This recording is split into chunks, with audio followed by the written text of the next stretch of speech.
Olá, eu sou a Paula Menezes, farmacêutica e doutora em Ciências da Saúde. No nosso bate-papo de hoje, eu vou responder uma pergunta muito específica. Dá para fazer pesquisa científica via home office? Bem, para responder essa pergunta, eu vou ficar bem pequenininha aqui no cantinho para que a gente possa visualizar algumas imagens que eu quero compartilhar com vocês, e então a gente chegue à resposta a essa pergunta, tá bom? Vem comigo.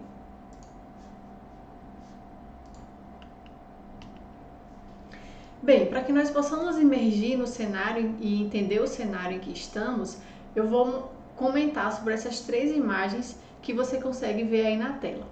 Bem, essas imagens, são da Times Square, uma parte, da cidade de Nova York. A gente sabe que a Times Square é um grande centro comercial, cultural e que atrai turistas do mundo inteiro todos os anos. Nós temos a Times Square em dias normais. A gente vê que é bem iluminada, bem movimentada, bem aglomerada. Em 2, nós temos cenas do filme Eu Sou a Lenda, um filme de 2007, um filme que retrata uma era pós-apocalíptica. E aqui nós temos uma imagem da Times Square nesse contexto do filme, tá certo? E em 3, nós temos a Times Square agora em 2020, nos dias atuais. E aí a gente pode pensar, qual é a semelhança entre as imagens 2 e 3? Em que cenário que nós estamos? Bem, em 2, o que diferencia de 3, basicamente, é que a gente tem o quê? Tem ali um mato, crescendo, tem construções que já estão envelhecidas em função do abandono ao longo do tempo. Mas em 3 a gente tem uma situação também que aquela aglomeração em dias normais ela já não existe mais. Então hoje nós estamos aqui na situação 3, Nós estamos em situação de quarentena em função da pandemia do coronavírus. O que é que isso traz, de impacto nas nossas vidas?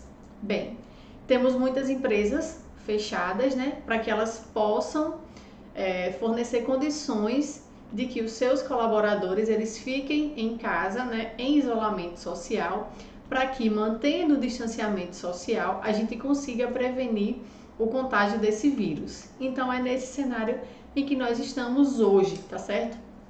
E como que estão as relações de trabalho nesse cenário? Bem, basicamente estamos trabalhando, via home office, fazendo muitas reuniões por webconferência. Boa parte do trabalho que estamos fazendo, ela se transpõe em trabalhos via webconferência, com muitas reuniões, muitas aulas, muitos cursos. Então, estamos conseguindo conviver nessa situação através do uso das tecnologias. Mas e aí, dá para fazer pesquisa científica via home office? Para responder a essa pergunta, a gente tem que pensar, tem que relembrar de como que se dá o método científico. Afinal de contas, nós precisamos refletir, do que é fazer ciência para que a gente possa imaginar se dá para fazer isso do conforto das nossas casas. Então vamos lá, O método científico ele é dividido, basicamente em 6 etapas, onde na primeira etapa nós vamos ter a observação, onde a gente vai observar a realidade, vai observar os fenômenos e vai identificar um problema. Quando a gente identifica um problema, a gente automaticamente se questiona sobre algo. E quando a gente se questiona sobre algo, a gente chega na segunda etapa do método científico, a gente define a nossa pergunta de pesquisa. Então a gente cria uma hipótese. Sempre que a gente se pergunta algo, é natural que a gente pense, eu acho que vai dar isso. Mas para provar se vai dar isso ou aquilo, você vai ter que passar por algumas etapas, de experimentação. Então, depois que você define a sua pergunta e define a sua hipótese, você vai então experimentar, Depois que você tem resultados ali do que você experimentou, você vai analisar para entender se aqueles resultados, o que é que eles dizem, se eles confirmam ou se eles negam aquela hipótese inicial que você teve. E então a gente chega à conclusão que nada mais é do que responder a esse questionamento de pesquisa. E aí, como que a gente aplica o método científico, né, no cenário atual em que estamos? Depois que a gente refletiu ali quais são as etapas de uma pesquisa científica, então a gente se imagina como que a gente pode fazer isso de casa. Será que eu sempre preciso estar entre quatro paredes em um laboratório para conduzir a minha pesquisa? Será que a minha pesquisa precisa de muitos recursos tecnológicos que eu não tenho em casa? Se a minha pesquisa ela for uma pesquisa, por exemplo, onde eu iria de porta em porta fazer um questionário com as pessoas, ou se eu iria em uma comunidade fazer um questionário com as pessoas, se eu iria em uma igreja, não sei, né, qual seria aí o campo da pesquisa. Mas se eu vou fazer uma pesquisa que envolve questionários, será que eu preciso mesmo estar fisicamente lá me aglomerando pessoas para conduzir? Será que eu não consigo fazer isso via formulários do Google? Será que eu não consigo fazer isso pedindo que as pessoas respondam via e-mail? Será que eu não consigo fazer isso através de entrevistas por telefone? Quem é o meu público-alvo? Quais são as condições que ele tem que eu possa chegar até o meu público-alvo via as tecnologias que nós dispomos e que dá para fazer de casa? Pense sobre isso. É importante também que se mantenha o contato com o grupo de pesquisa. E aí você pode se perguntar, mas como se as minhas reuniões sempre aconteciam lá, entre quatro paredes da universidade, ali dentro do laboratório?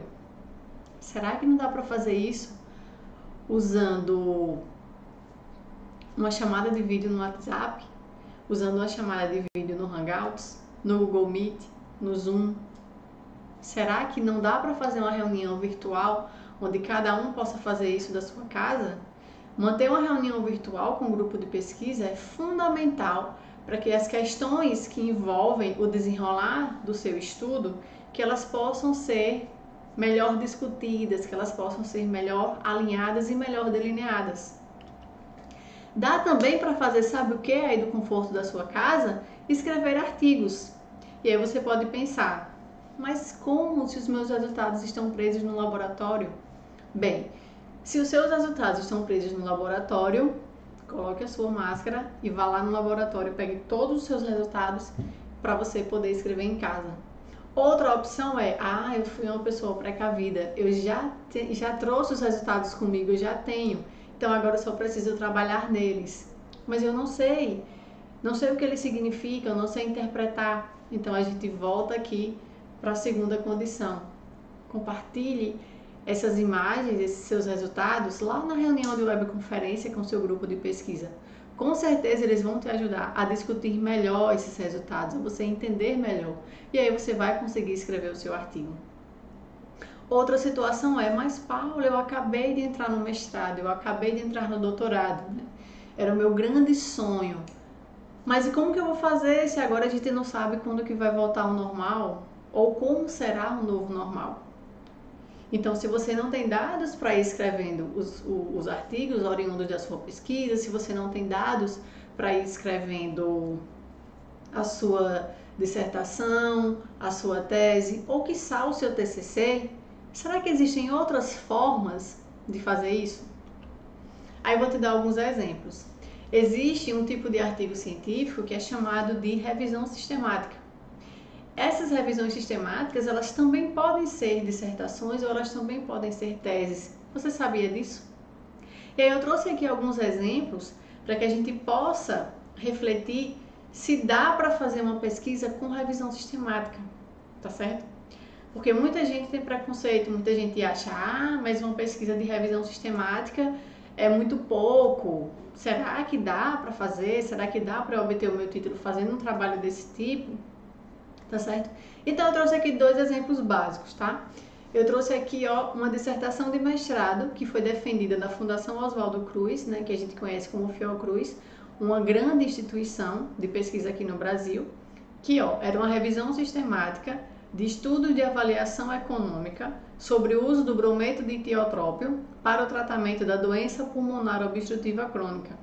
Aí você pode pensar, mas isso só faz na Fiocruz, isso só faz em outras instituições, em instituições menores.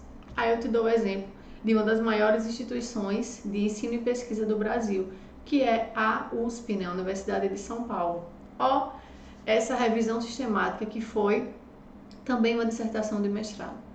Revisão sistemática sobre tratamento tópico de lesões vegetantes malignas, tá certo? Então isso aqui foi uma revisão sistemática onde a pessoa, né, essa Cristina aqui, ela conseguiu obter o seu título de mestra pela Universidade de São Paulo, fazendo uma revisão sistemática.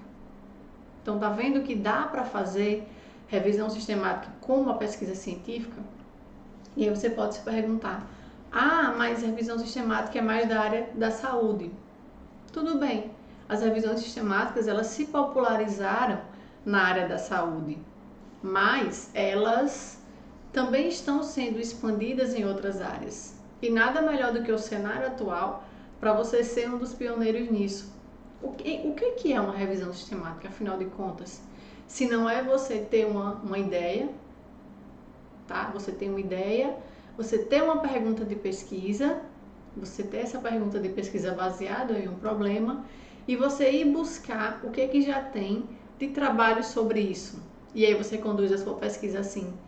Percebe que dá para reproduzir o método científico usando uma revisão sistemática? Percebe que mesmo que você não seja da área da saúde, que você consegue aplicar esse método usando esse tipo de trabalho? Para ser mais específica, eu vou mostrar aqui qual é o passo a passo, rapidamente, para se fazer uma revisão sistemática. E aí, quem sabe, eu conseguir fazer com que você entenda melhor qual é esse caminhar para se ter uma revisão sistemática. Vamos lá. O que os autores fazem em uma revisão sistemática, né? Primeiro, eles identificam o problema e então determinam a pergunta de pesquisa, né? Essas são as primeiras etapas lá do método científico que a gente viu no início do nosso bate-papo. Depois você escreve um plano, né, para a revisão. Então você faz um protocolo, você escreve uma metodologia de como que você vai experimentar essa pesquisa, de como que você vai chegar nos resultados dessa pesquisa, tá certo? E aí você faz então a busca pelos estudos. Você vai fazer a busca pelos estudos em bases de dados, tá? E então você vai peneirar esses estudos que você encontrar e você vai selecionar, porque pode ser que para responder a sua pergunta você ache 1000 estudos. E aí é viável ler 1000 artigos?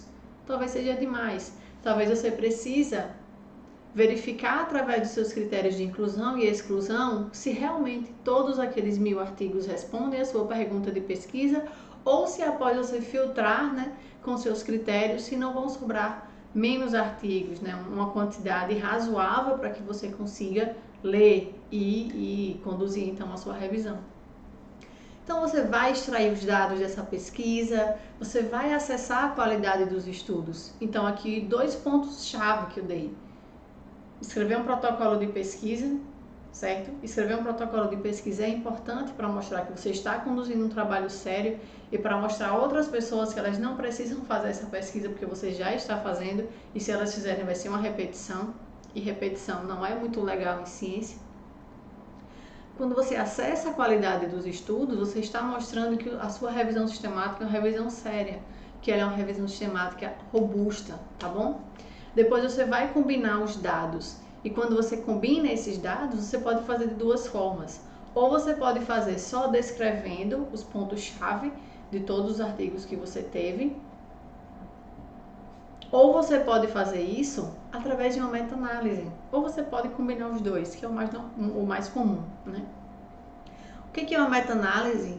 Uma meta-análise é uma análise estatística dos trabalhos que você incluiu na sua revisão sistemática. Então ele vai analisar estatisticamente aqueles resultados de todas as revisões e vai te dizer, ó, o resultado é esse. Então, ao invés de um gestor, de uma pessoa ali que toma decisões, né, baseadas em evidências para conduzir o seu trabalho, ao invés dela ir ler 20, 50 artigos sobre o tema, ela só vai ler a sua revisão sistemática, que foi uma revisão sistemática de muito boa qualidade, de um bom delineamento metodológico, que usou, né, resultados de qualidade, que quando fez uma análise estatística, a sua revisão sistemática mostrou que a melhor forma de conduzir determinado assunto é fazendo X ou fazendo Y, ou que os estudos mostraram que não, que aquele caminho não é o melhor, que é necessário buscar outras formas de resolver esse problema,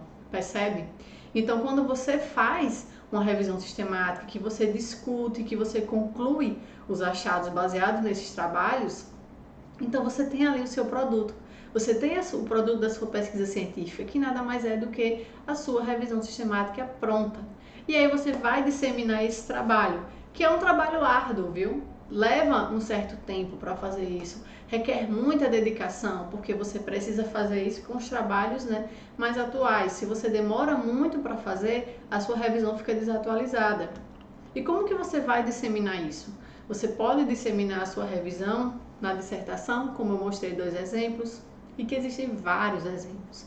Você pode disseminar a sua revisão na tese, mas você pode fazer muito mais do que isso. Você pode disseminar a sua revisão em um artigo científico, onde você vai aumentar N vezes o número de visualizações do seu trabalho, do impacto que ele vai ter, né, para ajudar outras pessoas a resolver aquele problema que você visualizou lá quando você começou a escrever a sua revisão sistemática. Então aqui é um exemplo básico, tá? Hoje eu só trouxe exemplos básicos para vocês. Ó, vamos ler o título desse artigo. Prevenção de suicídio usando intervenções digitais autoguiadas. Uma revisão sistemática e meta-análise de ensaios clínicos randomizados, tá? Essa ideia que o grupo aqui da Michelle Torok teve foi publicada em uma revista nada mais, nada menos do que o The Lancet Journal, que é uma das maiores revistas, né, do mundo. Embora seja uma revista voltada para a ciência médica, mas como eu falei anteriormente, a sua revisão não precisa necessariamente estar voltada para a área clínica. Você pode fazer uma revisão de qualquer área. Revisão sistemática é um tipo de pesquisa, tá certo?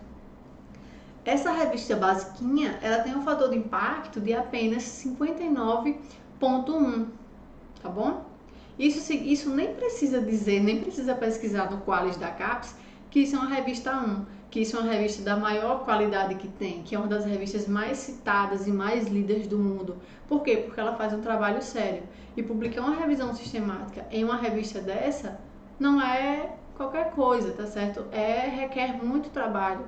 Então, justifica sim você fazer a sua pesquisa científica com um tipo de trabalho desse. Justifica sim você fazer a sua pesquisa científica através de um questionário virtual, através de uma chamada por telefone, tá bom?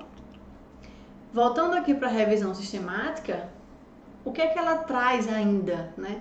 Então, quando você finaliza a sua revisão sistemática, que você responde ali a sua pergunta de pesquisa, podem surgir lacunas para novas pesquisas. E se você está começando, essas lacunas podem ser pesquisas práticas, pesquisas experimentais.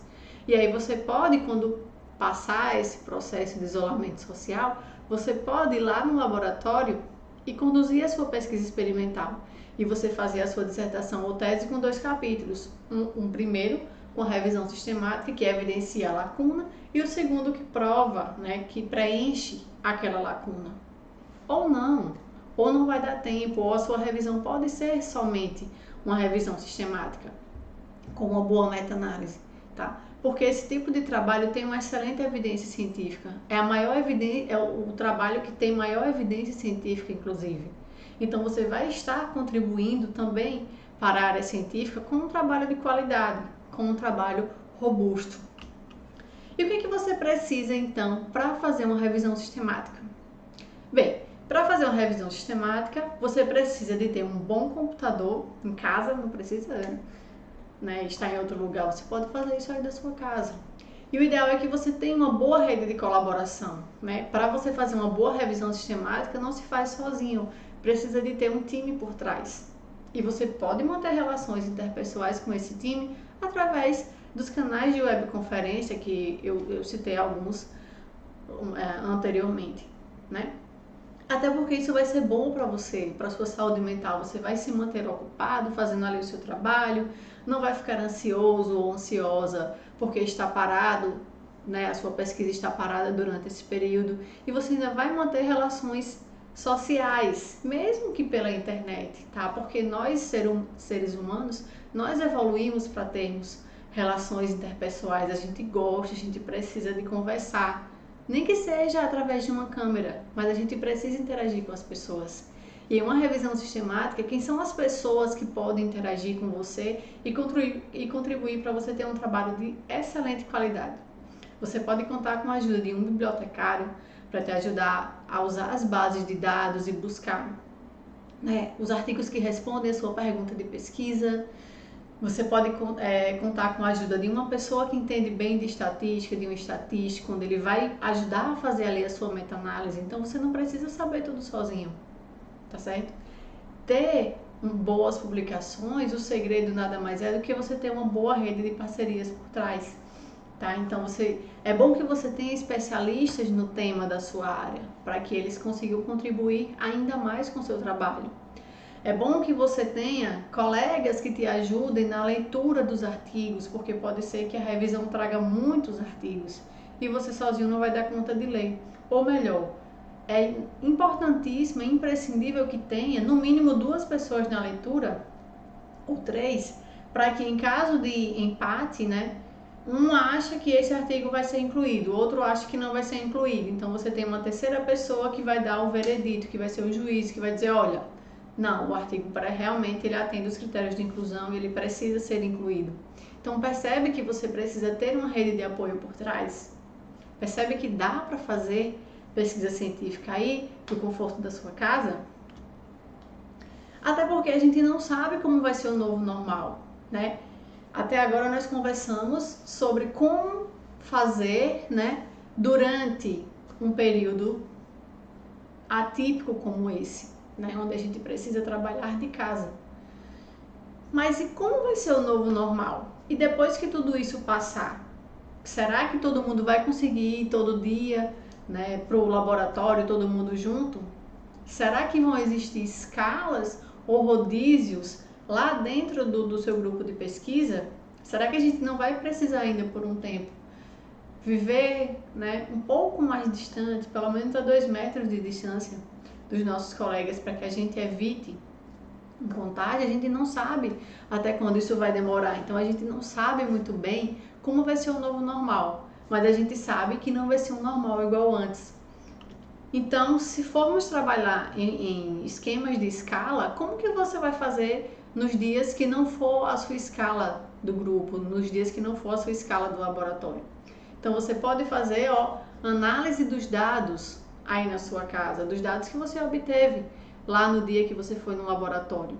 Até porque pesquisa científica não se resume só à revisão sistemática, só à pesquisa de questionário. A gente sabe que é muito mais que isso. E que quando tudo voltar ao normal, essas pesquisas elas vão continuar. Algumas até já continuam hoje, né?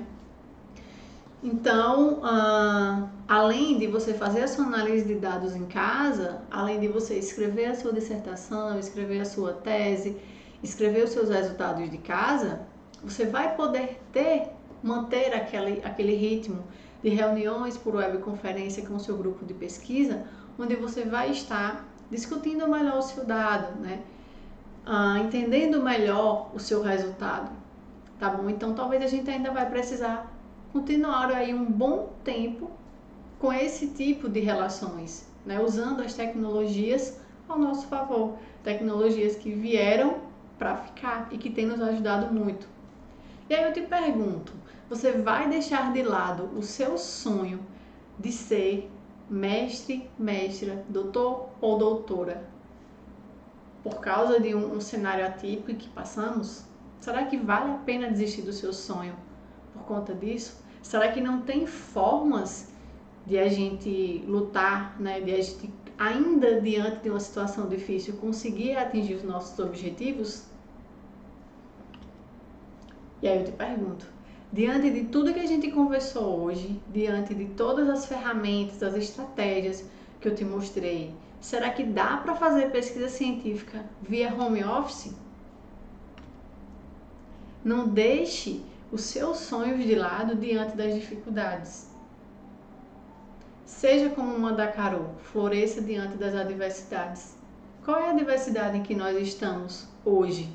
Como que eu posso fazer com o que eu já tenho da minha pesquisa, fazer com que isso se torne a minha pesquisa final? Como que eu posso, se eu estou no começo, chegar à minha pesquisa final, estando trancado em casa? Acho que eu demonstrei ferramentas suficientes para que você consiga fazer isso. Mas é necessário que você pegue tudo o que você tem e que você reflita como que vai conseguir fazer isso, tá bom? E aí você pode estar se perguntando, mas quem é essa CGPHD que aparece aqui no cantinho o tempo inteiro? Bem, a CGPHD, gente, é um canal, é um perfil, é uma rede, né, social que eu criei, né, que eu criei baseado na necessidade que eu via de as pessoas entenderem melhor sobre a pós-graduação, entenderem melhor os bastidores do que é um mestrado, entenderem melhor o que é os bastidores de um doutorado e desmistificar esse processo, que parece algo, né, para quem está de fora, parece algo quase que inalcançável, só que não é. Todo mundo pode conseguir fazer o seu mestrado e doutorado, basta querer, basta definir isso como seu sonho e lutar por ele, mesmo diante das adversidades, que são muitas. Mesmo em tempos normais, são muitas as dificuldades de se fazer uma pós-graduação. Mas embora seja difícil, não quer dizer que você precise sofrer para isso. Dá para fazer uma pesquisa científica sem sofrimento. Basta você conhecer o caminho das pedras. E é esse caminho das pedras que eu busco mostrar aqui na CGPHD. O meu foco aqui na CGPHD é dar dicas sobre como escrever melhor os textos acadêmicos, que é o principal gargalo dos alunos de pós-graduação dentro de um mestrado ou de um doutorado. E onde que você pode nos encontrar? Bem, você pode nos encontrar no Instagram, @sejaphd, onde eu dou dicas diárias sobre o universo da pós-graduação com a ênfase em escrita acadêmica. No YouTube, /sejaphd, onde quase que diariamente eu também dou dicas sobre pesquisa acadêmica e sobre escrita através de vídeos, né? Nós temos lives também no Instagram e no YouTube com especialistas na área, para que você não ache que isso é baseado só na minha experiência, que não é, certo? Tudo que eu trabalho aqui na CGPHD é baseado na minha experiência, junto com o que a teoria traz. Se você pegar um livro de metodologia científica, você vai ver o quanto é complexo digerir aquelas palavras, o quanto parece difícil. Então aqui eu trago isso junto com a minha prática de uma forma clara, de uma forma simples, de uma forma que você consiga compreender e consiga aplicar aqueles conceitos e melhorar a sua escrita. Temos também o nosso site, sejaphd.com, e o nosso blog.sejaphd.com, para aquelas pessoas que não gostam muito de vídeo, que preferem ler, né? Então, todos esses conteúdos também estão disponíveis, né, nesses canais, tá bom? E eu quero te agradecer imensamente por você ter tido interesse, né, nesse bate-papo comigo e a gente poder ter conversado um pouquinho sobre quais ferramentas a gente pode usar e como que a gente pode trabalhar mesmo diante de um cenário atípico, mesmo diante das dificuldades. Que espero que você tenha aproveitado, né, esse conteúdo e que você consiga refletir aí dentro da sua pesquisa como que você pode se reinventar dentro desse contexto. Muitíssimo obrigada novamente pela sua atenção. Um beijo, te vejo nas redes sociais da CGPHD.